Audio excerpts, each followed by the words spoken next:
És una molt bona notícia per Barcelona que tinguem la seu de la Secretaria General de les Polítiques Mediterrànies de la Unió Europea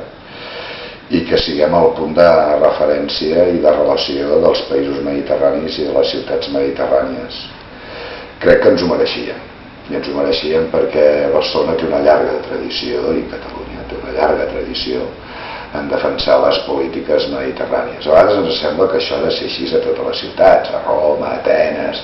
Doncs no, no és veritat. La veritat és que el nostre interès per la Mediterrània a partir de Jaume I en el segle XIII és un interès que és bastant poc freqüent dintre de la Unió Europea i que ha estat sostingut en el temps.